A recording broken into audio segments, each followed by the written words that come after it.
বানিয়ে নিলাম আলু সজনে ডাঁটা আর উচ্ছে দিয়ে একটা নিরামিষ তরকারি, যেটাই গরমে সুস্বাদু ও স্বাস্থ্যকর।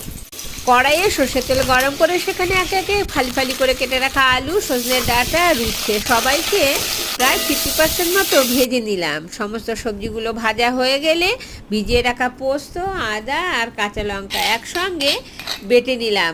কড়াইয়ে সর্ষের তেল গরম করে ওর মধ্যে রাঁধুনি শুকনো লঙ্কা সর্ষে ফোড়ন দিলাম। ফোড়নটা একটু নেড়ে চেড়ে নিলাম।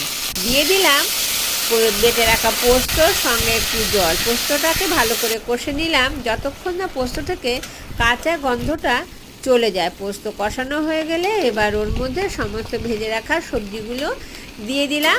আবারও সমস্ত সবজিগুলো পোস্তর সঙ্গে ভালো করে মিশিয়ে দিলাম বা ভালো করে কষে নিলাম। একটু ভালো করে কষানো হয়ে গেলে ওর মধ্যে এবার দিয়ে দিলাম প্রয়োজন মতো গরম জল। জল দেওয়া হয়ে গেলে এবার দিয়ে দিলাম স্বাদ মতো নুন। কেউ এখানে চাইলে হলুদও ব্যবহার করতে পারে, কিন্তু আমি করিনি, কেউ চাইলে করতেই পারে। নুনটাকে ভালো করে নেড়ে চেড়ে মিশিয়ে দিয়ে ঢাকনা দিয়ে দিলাম। মাঝে মাঝে ঢাকনা খুলে দেখে নিলাম নিচে লেগে যায় না বা ধরে না যায়।